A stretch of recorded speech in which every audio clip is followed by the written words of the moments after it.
Good evening and welcome to the Town of Sykesville's Mayor and Town Council meeting. Today is Monday, July 12th. We will call the meeting to order at 7 o'clock on the nose. Carrie, can you please put up the agenda on the screen for the public to see? Thanks. This meeting is being held via Zoom teleconference and is being streamed live on the Town of Sykesville's Facebook page. If you're watching us live via Facebook and wish to provide public comment, you'll need to call 301-715-8592. The meeting ID for tonight is 846-2563-0954, and the passcode is 919125. Or you can join the meeting online via the Zoom link, also showing on the agenda on the screen. This Zoom teleconference information is always posted publicly with each meeting agenda. If there's anyone wishing to make public comment this evening, you can call in basically right now while we begin our meeting with the Pledge of Allegiance. So everybody can stand there at our table. I pledge allegiance to the flag of the United States of America and to the republic for which it stands, one nation, under God, indivisible, with liberty and justice for all. And we'll have a moment of silence.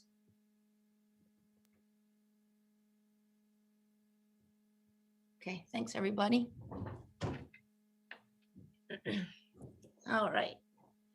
And we've come to the part of our meeting where it's about public comments. If we have any, Carrie, to your knowledge, is anybody waiting to speak?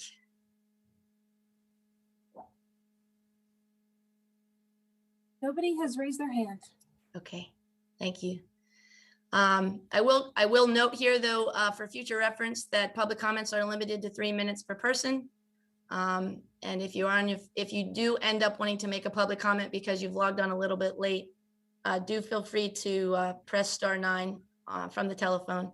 Otherwise, you can hit the raise hand button on your Zoom screen. It's kind of difficult to do this since we're not in person yet, which we hope to be soon. Okay, if there's no public comment at this time, then we'll move on to our first agenda item, which is the approval of the minutes from our June 14th, 2021 meeting. Regarding the minutes for the June 14th meeting, are there any questions or comments or corrections to be made? I just want to make it for the record that I need to abstain from approving the minutes. I wasn't here at the last council meeting. Thank you. Thank you, Councilman Schofield. So is there a motion to approve the meeting minutes? So moved. So Councilman Grasley makes the motion. A second? Second. All right, I was trying to get unmuted here, but it actually says on the minutes that Jeremiah was present. How about that? Thank you, sir. So we'll need to make that amendment, and we'll ask Councilman Grasley if his motion still stands. Motion with the amendment. Thank you, Yes. sir. Do we have a second? Second. Councilman Dyer, thank you. All in favor? Aye. Aye. Aye. Any nays? I can't see everybody all at one time. Okay, good. So those pass unanimously with one abstention. We'll move on to new business.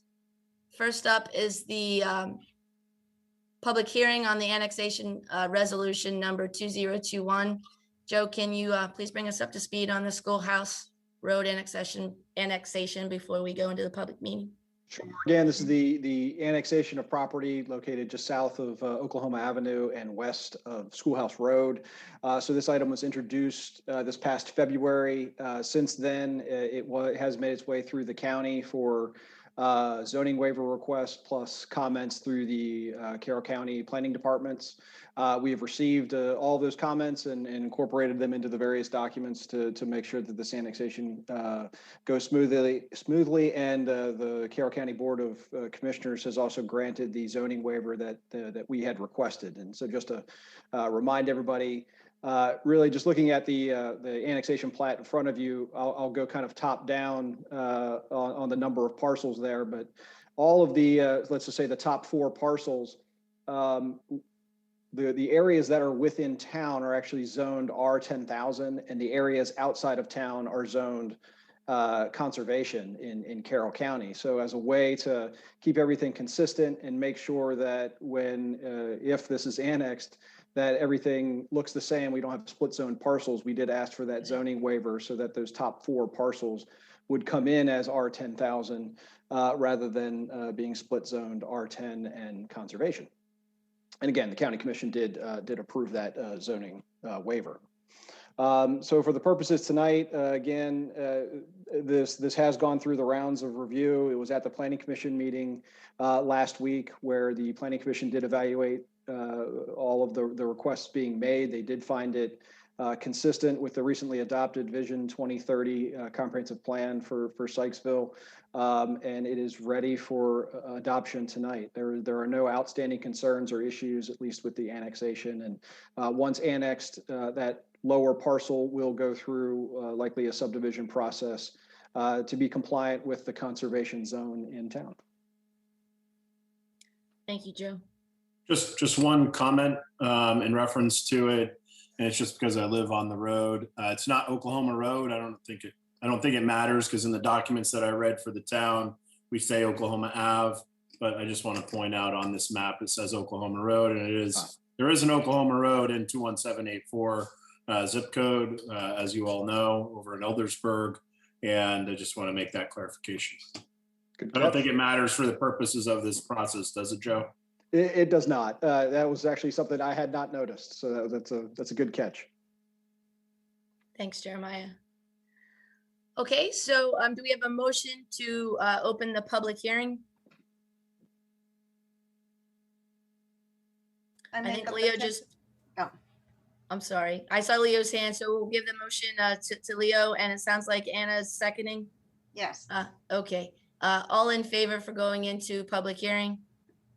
Aye. Any opposed? All right, so that unanimously is passed, and we open the public hearing officially at 7:07 p.m. And at this point, I'll call for any public comments on the proposed annexation resolution. And again, if you're on the phone and you'd like to make a public comment, press *9. Otherwise, you can press the raise hand button on your Zoom screen. And I'll give that a few minutes or a few seconds and ask Carrie if anything pops up to let me know. I do not know how to hit the raise hand button, but I will raise my hand. That's perfect. Please state your name and your address. Thank you. My name is Kelly Schaefer Miller, 73 East Main Street, Westminster, Maryland, 21157. I am the attorney for the applicant here, James and Karen Roth, who I think perhaps you've all met in person prior to the beginning of COVID, but if not, they are the owners of Sykesville Development LLC, which, as you can see on the annexation plat, is the largest parcel at the bottom of the screen there, the southernmost parcel. So I just briefly wanted to follow up on what Mr. Cosentini said in his staff report already, which is obviously what's before you tonight is an annexation request. I do only represent the Roths, which is that larger property at the bottom. So all of the other properties are all privately and individually owned. We are not aware of any development proposals that are going to be coming before you, not to say that they couldn't, but I believe several of them are already residentially developed. So this would really just bring them in.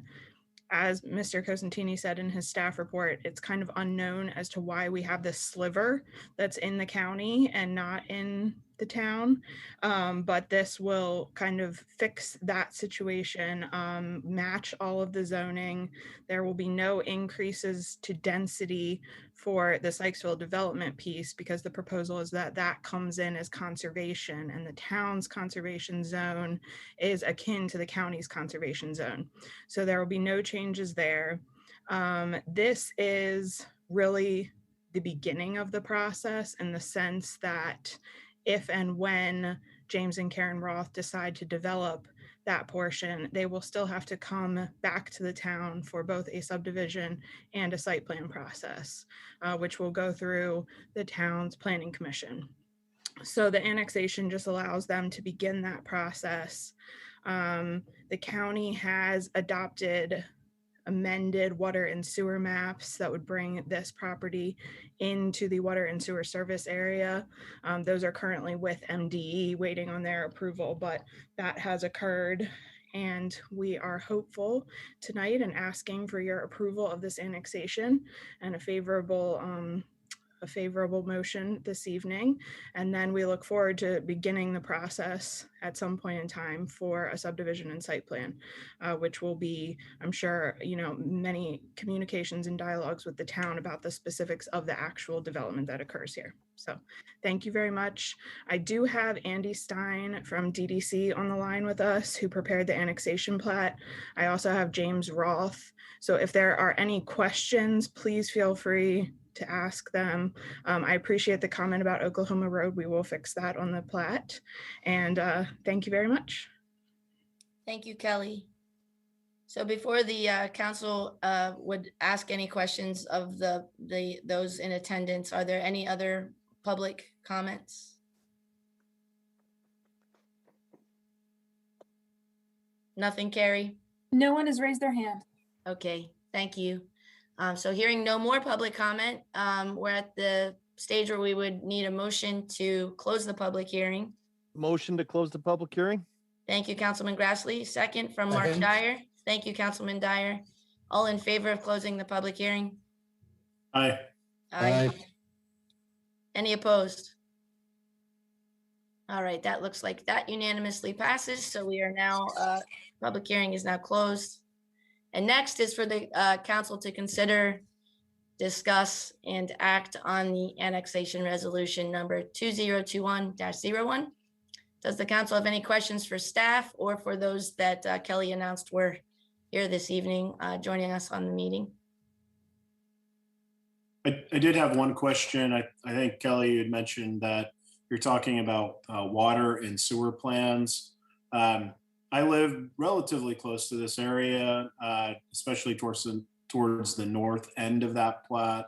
And myself, my neighbors are on septic and well. And I was just wanting to clarify that you're actually talking about bringing in sewer and water. Is that right?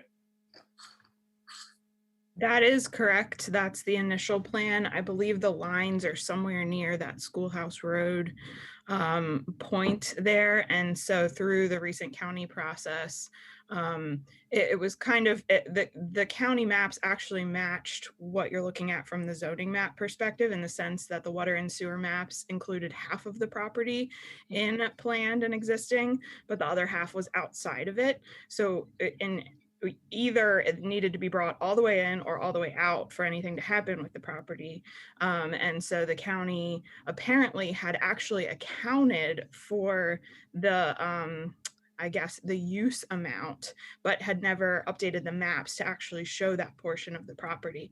So now I believe what will occur once MDE approves it is that the water and sewer maps will match what you see there on that zoning line. So now it'll just bring any of the properties that were half in, half out, it'll bring them all fully in. All right, thank you. Second question, I think we talked about this in February. I think you all were going to go back and check into it. There is a path right now from the cul-de-sac. I believe it actually goes on someone else's property to begin with, but then it loops back around, and I'm not exactly sure where the whole path goes because I never walked the whole thing, but I walked parts of it. Does any parts of the path that goes through the woods there hit any of these particular areas, and will it be affected? Do you know? We are not positive, and we did take your comment, and we appreciate that at the February meeting, and we have been looking into it, and we've been speaking with Mr. Cosentini about it as well. And so we haven't fully identified exactly where it is or whether it is on the property, but that will be part of, and we understand that that will be part of the subdivision and site development plan process, because we are going to try to figure out where it is. And, if there's any possibility of maintaining it, we're certainly open to that, conversation and everything. And so Mr. Cosentini's made us well aware, and we're well aware of it. We just kind of have to pin it down a little bit more, if you will. Yep. So any help you can provide there is appreciated as well. Yeah, I think Joe and I still need to go walk in the woods. And we've been meeting to do it this summer. So thank you. I don't have any other questions. Thank you, Jeremiah. Any other comments from any of the council for staff or for those who are on the meeting? A motion to approve annexation resolution number 2021-01. Second, Thank you, Councilman Grasley, first and second from Jeremiah Schofield. All in favor? Aye. aye. Aye. Any opposed? All right, I can't see Leo and I don't hear him, so he must have said aye. All right, so unanimously, this resolution is passed. Thank you very much. Thank you very much, Kelly. I appreciate it. It was helpful that you were here. Thanks for your time. Thank you. I think somebody put me permanently on mute. I keep having trouble with my microphone. I think that's your wife working. All right, guys. So the next item for item of business is the Downtown Sykesville Connections Memorandum of Understanding with the town. And the purpose of this item is to renew the MOU between the town and the DSC. And I'll ask Joe to bring us and the council up to speed on any changes to this new version of the MOU. Thank you, Mayor. So again, like the mayor said, it is really just an update of the existing memorandum of understanding with the DSC. In 2019, there was a 2-year agreement that was signed. Obviously, that is coming to an end. So in order to continue this relationship between the town and the DSC, we have to have a renewed memorandum of understanding. Honestly, most of the language is very similar. We did try to consolidate or at least simplify the document. I know there was like an attachment or two associated with the first document that we just try to blend in and incorporate into this new version that's in front of you tonight. Some of the bigger changes is there was a requirement for a quarterly attendance by the executive director and a DSC board member to give basically a verbal update at a council member. But one of the things that was discussed was because we have a liaison that's already on the DSC that gives pretty regular updates monthly, that we didn't necessarily see a attendance as necessary for the executive director and another DSC board member. So we are going to require written updates quarterly, so that would fall in line with their quarterly payments that we typically make, and those would obviously be shared with the council. But as far as requiring that in-person attendance, we did remove that. Financial support does stay the same, at least in this upcoming fiscal year, or I should say current fiscal year now, in that it's $50,000. And then moving forward, we would just evaluate it on an annual basis during the regular budget cycle. The town would still be recognized as a sponsor for all DSC events. And then the term of the MOU, which was a little bit of an issue from what I understand when this was being drafted several years ago, and that we want to be very careful that the DSC is not viewed as a component unit of the town. So the way we've drafted this section is basically saying that it is only an annual agreement. However, it will be automatically renewed. So it doesn't necessarily have to come back to council for approval every year. However, council does have the ability to ask for that review. So every year, if the council did want to reevaluate the memorandum, then they could certainly do that. However, if there's no objection and everything's being or happening the way we expect it to happen, the document would just be automatically renewed every year. So again, those are the bigger changes. Obviously, if there's any questions, we're certainly here to answer them, or staff is here to answer them. But we know the DSC board has reviewed the document and is supportive of its adoption, and staff recommends that we do move forward with that approval. So, hey, Joe, just a quick question. Is this going to be automatically renewed the beginning of basically every fiscal year? Is that how it's lined up? Yeah, July 1 through June 30. Okay.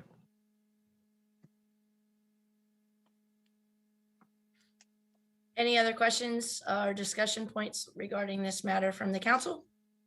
Just one quickly. I just want to thank Leo publicly for your leadership with the DSC, and also acknowledge the fact that this $50,000 invested has saved us a considerable amount of money and brought a lot of business to town. We've talked about it in the past, but I just want to kind of publicly put that out there and thank you, Leo. Thanks, I appreciate it. It's been actually a pleasure and an honor to work with the DSC and all the volunteers.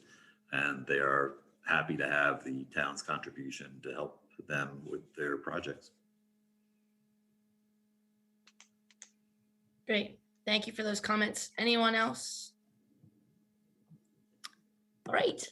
So I'm looking for a motion to approve the memorandum of understanding with the downtown Sykesville connection as proposed. So moved. Thank you, Council President Anna Carter, and seconded by Leo Keenan. Thank you, sir. All in favor? Aye. Aye.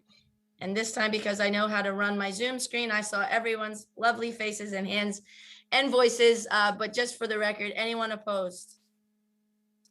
Okay, unanimously, the downtown Sykesville connection memorandum of understanding with the town has passed and been approved. So we are at the announcements and reports section of the agenda. I'll announce here that the next mayor and town council meeting is scheduled for August 9th, 2021.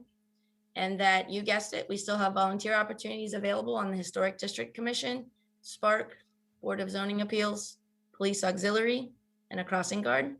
Please contact staff at town@sykesville.net for more information about volunteering with the town.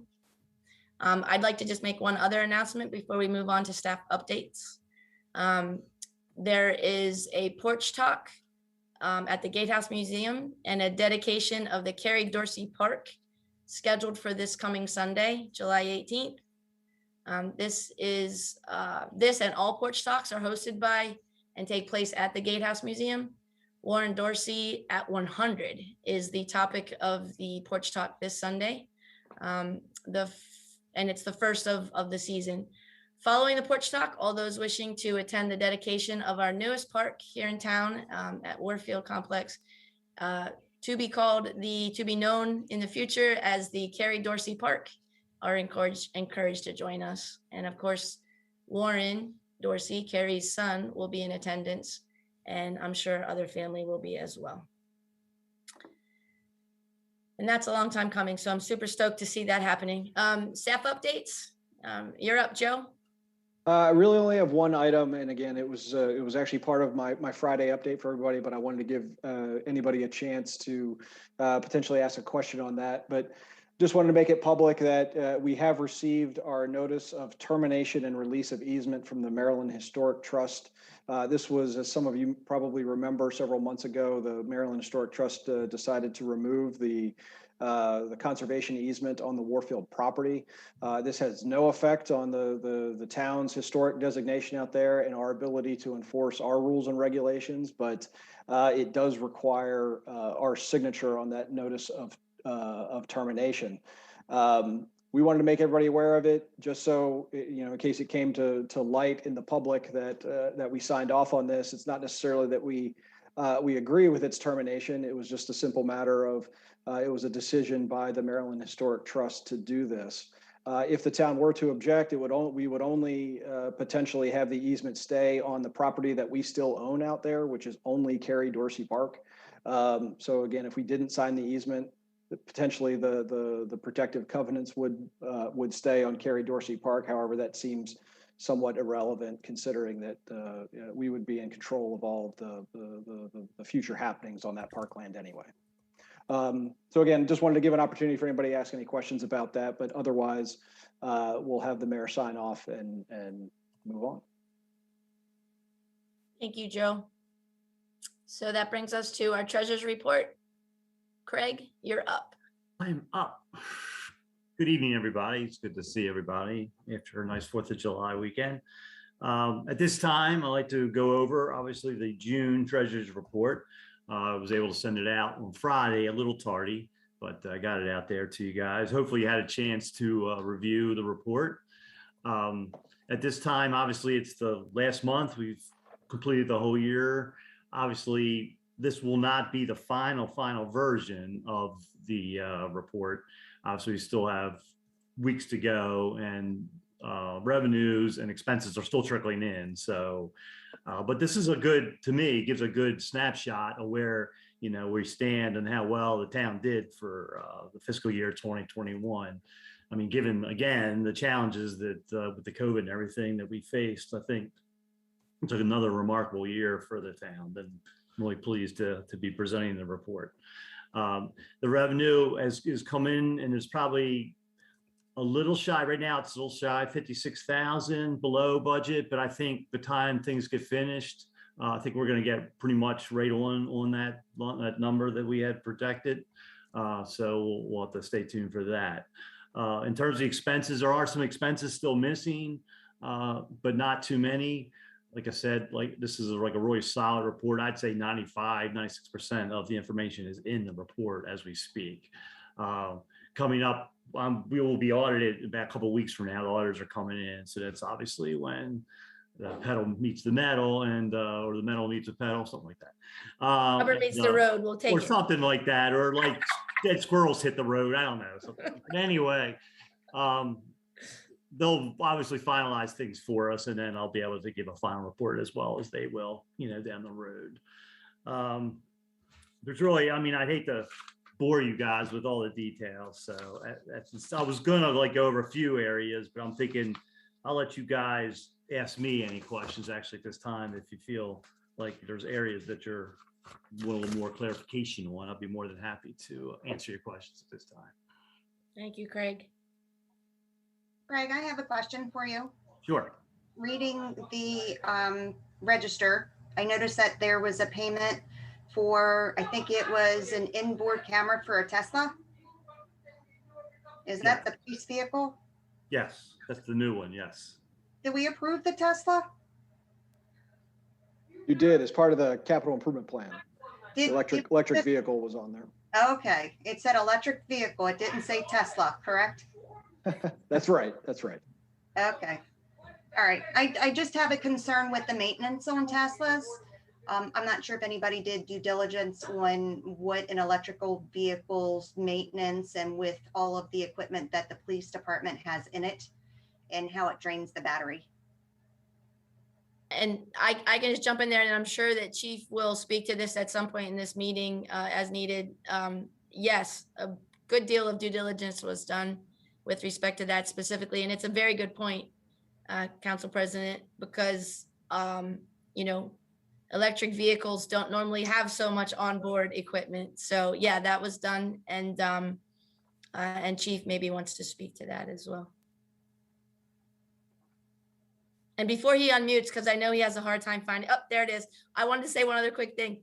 It's actually one of the major reasons why, and I know we've all discussed this, but I'd like to repeat it publicly, that it's the savings in maintenance for the electric vehicle, specifically the Tesla in this case, over its lifetime of use, that is going to save a great deal of money as compared to a combustible engine maintenance.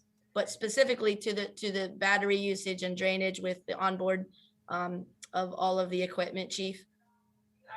Yeah, we did look at 3 different programs around the country.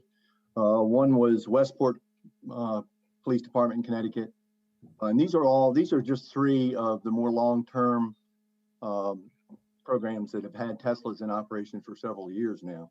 Westport PD, Bargersville, Indiana, and Fremont, California. Have all had Teslas in operation for several years, and none have experienced any significant reduction in battery life due to the police equipment that we're aware of. With regard to the batteries, we've heard different stories in terms of how long the batteries will actually last. From the research we looked at, the Model 3 was estimated the batteries were estimated to last for 300,000 miles. Other models similar to ours have been, the estimate is up to 1 million miles. Wow. So we'll certainly get a lot of use out of these vehicles for many years. I mean, we've never put 300,000 miles on a car in the history of the police department. So we feel very confident that, as the mayor said, the savings in maintenance will actually pay for the car in as little as 2 to 3 years. Along with the gas that you're saving. Oh, absolutely. Yeah. It's huge. Thank you. Up to in Bargersville, Indiana, it was a 77% savings as compared to electric as compared to gasoline. So I think the car will pay for itself within a very short order. Thank you for looking into that and stating all that information. You're welcome. Any other comments about the treasurer's report for Craig, or questions for Craig, I should say? Al just kind of shot me a question that I'll be more than happy to address online right now. He had Okay. talked about, or he asked me a question in terms of in the administration department, 150, there's a new line called bad debt expense that I spoke with the auditors, and we decided to kind of address the interest that I was accruing on the Warfield note. The money they obviously owe us. And we feel like that money may not ever show up in terms of the interest side of the coin. So the best way to handle it was to kind of write off that, like accrue it, but then simultaneously write off at the same time. I know it's more of a accounting-ese kind of discussion here, but that's what that line refers to. So it's kind of an in and out scenario. Got it. Okay. Hey, thanks, Craig. I just didn't want to put you on the spot if you No, that's okay. if you needed to research it a little bit. That's the only reason why I am, Jeff. I mean, that's why I actually had talked to the auditors, and they're the ones who suggested that presentation. So that's what I decided to do. Thank you, Craig. Thanks for the question, Councilman Grassley. Anyone else for Craig while we still have him unmuted? No. Okay. So do you want us to approve this June 2021 Treasury report since there's still more stuff coming through? So that's actually a can of worms that we can talk further about with respect to approving these treasury reports. I know you and I spoke about that at the MML, whether that's the retrospective stuff should be approved or not, but it's I don't have a problem doing that now since it is our routine. Joe, do you see any reason why we shouldn't? Yeah, we can hold off on approving treasurer's reports really from here on out. The only report that is required to be approved would be an audited report. So when the auditors come through and officially set what the numbers are throughout the year, that is something that should be presented and approved by council. However, the monthly reports, obviously getting them on a monthly basis is certainly important, but having a motion and approving them is not necessary. Good, I agree. So we'll move on to our next staff report, which would be our chief of police. Can we have your public safety report, please, Chief Spaulding? Yes, ma'am. The public safety report covering the period June 14th through July 5th. As you can see, busy 3 weeks for us, a total of 551 events. Just a few of the highlights. We had 18 assist other agency, 9 community policing events, 372 patrol checks, and 37 traffic enforcement initiatives. And I intentionally skipped the fireworks complaints. Oh, geez. There were fireworks complaints? Oh, I thought you were going to say there were fireworks. No, actually, I had a chance to speak with Corporal Bird, who worked throughout the weekend, most of the weekend, and I was surprised by what he told me. He said, and this is quoting him, he said, we didn't have half as many fireworks this year in town as we had last year. So I think it was a success by all of us. I think we got the word out to people, and I think most people complied with our request. There were still a few, as indicated on the report, six complaints which were investigated. Many cases we weren't there in time to catch anyone setting off the fireworks, but overall, again, I think it was a success in getting our message out to our residents early and often, and most people complying with that. So I'm very happy with that. Thank you, Chief.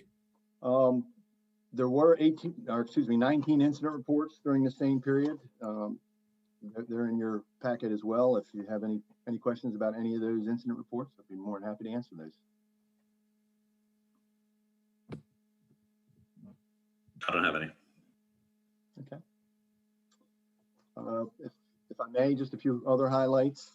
Our new police recruit has started, Annalise Young. She started actually July 6th. We're very happy to have her on board, and she's going to be working with us in an administrative capacity for the next 3 months until she begins the entrance level police academy with the Carroll County Sheriff's Office on September 20th.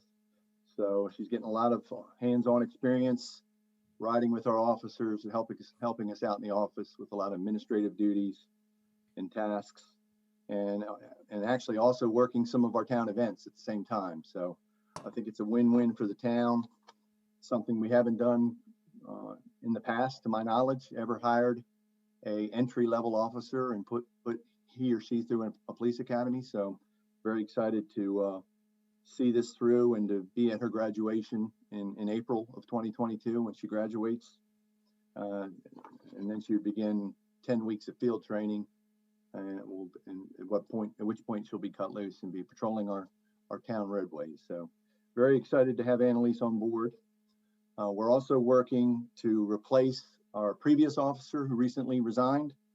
I have made a conditional offer to another young person who is very promising, and we're hoping to bring this person on board within probably next month or so, if we can finish up the background investigation and all the other steps. So working very diligently to fill our vacancies and to move forward with actually adding a couple positions within the next year or so. So again, I appreciate all of your support with that. Thank you, Chief. I'm glad to hear the looking for the new officer is going well, and we're closer to actually having that position filled. That's great. Thanks for your hard work. You're welcome. And our new carpet got installed today. So when you get a chance, come on by the police station. Now we have new carpet and new paint. So it's like a brand new building. So Smells like a new house in there. It does. We're All very right. happy. It's a good feeling. So we appreciate that as well. Any other questions for Chief Spaulding? Great. All right, now, council and committee reports. Does anyone have specific updates to share with the public regarding the commissions on which you guys are liaisons? Mark Dyer, Councilman Dyer, let's hear it. Public or Planning Commission. Yes, the county update. The spring 2021 water and sewer plan has been updated and approved by the county council, and the comprehensive rezoning, the residential text is almost done and will also go to the county council very soon. And locally, the Stonehouse restaurant proposal will be coming before the commission soon. And because part of Fairhaven is within the town, they were alerting us that there is some entrance updates to improve the pedestrian crossing, which are possible, and they will be going before the commission if it happens to interfere with the part that is in town. And as we all know from previously, they recommended the annexation, which we did approve. And that is all I have. Thank you. Thank you, Councilman Dyer. Anyone else? We'll take HDC Liaison Council President Anna Carter. Thank you. Just want to update that the last HDC meeting, which was on June 22nd, we had 2 applications, both approved. Our next meeting, and I'm going to say this right, is July the 27th. And I'm not sure if we have any applications. Carrie, do we have any applications so far? We don't have any yet. Okay, so if there are applications, then we will have a meeting. It will be advertised. So look out that the advertisement stating that there's going to be a meeting. Thank you. Thank you. Leo, you're up. Just briefly, I neglected to thank everybody for approving the MOU, and especially for Joe working with us and helping to streamline the MOU. I think it's a much better document than it's been in the past. Got a next board meeting next Monday night. We've got a few new board members coming on. We're excited about that. Farmers market's going great. Everybody really seems to love it. It's bringing a lot of people downtown as usual. And we've got the Sipping on Main on July 31st. I'm sure Chief is excited about that. 12 to 4 on July 31st. We're looking forward to that. And the parade was an amazing turnout. Yes, absolutely. The parade was a huge success. I was working further up the street, so I felt kind of disappointed because I didn't see a whole lot of people until I joined it at the end and saw everybody at the end of the parade. That was really awesome. Sure was. Thank you, Councilman Keenan. Anyone else? Mayor, Yes.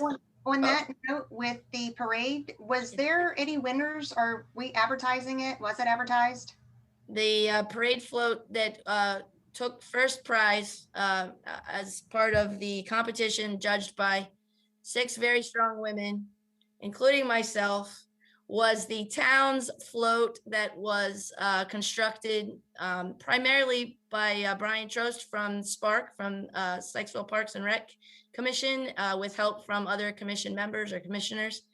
And our Department of Public Works was also a big help, and it won. And it was the miniature version, probably built to scale, if I know Brian Trost, of our townhouse itself. And it was very well received. Mayor, if I can add, I do believe the colors, except for the top awning, were completely accurate. Wow. So there was yes, the attention to detail was amazing. He's very proud of it, and he should be. And we all were proud to see it come down Main Street. So I'm happy they won. And I was completely unbiased when I voted. So I think you were raising your hand. You've got something to share with us, Councilman Grasley? Yeah, so their merchants had a meeting the end of June, and the DSC presented, DSC President Dana Alonso presented a quick PowerPoint presentation on what the DSC does and how they intertwine with Main Street. Very well received.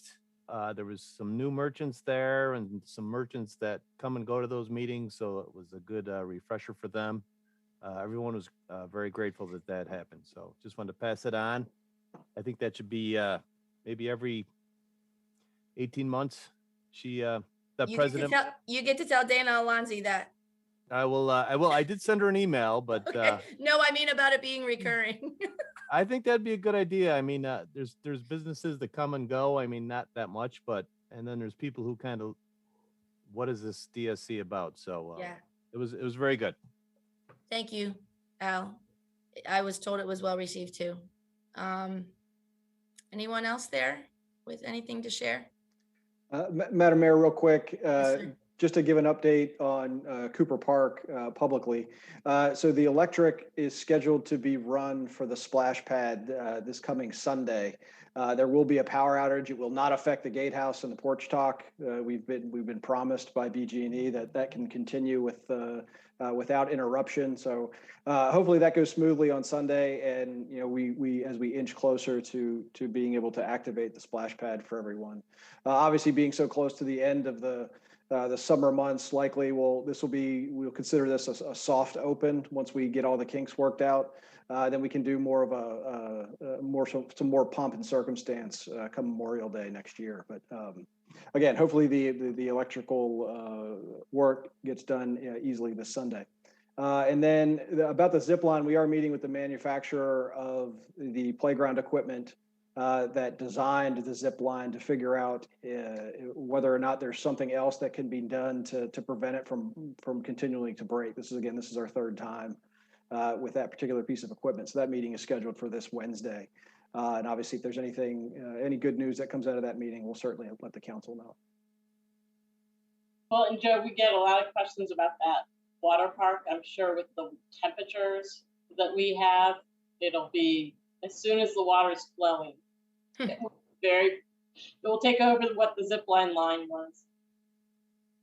Agreed. No, we're all anxious to see it work. So again, as we get closer and closer to finalizing that project, I'm sure everybody wants to get a good picture of the mayor getting the first bucket dumped on her head at the water park. I knew that was coming. I actually would prefer the zip line to be changed so it goes through the splash pad so that one could actually run through a fountain that spurts out of the ground on the zip line. And if you do that, I will be the first one in line. Ask and you shall receive. Mayor. Thank you, sir. Are there any other items from council or staff announcements that are news that anyone would like to share? Okay. Being no other business. I also want to thank Jana. She also was very helpful with Spark with the getting that float built. I was remiss for not saying that. So thank you, Jana. So being no other business, is there a motion to adjourn? So moved. So Leo Keenan makes the motion. Who seconds? Aye.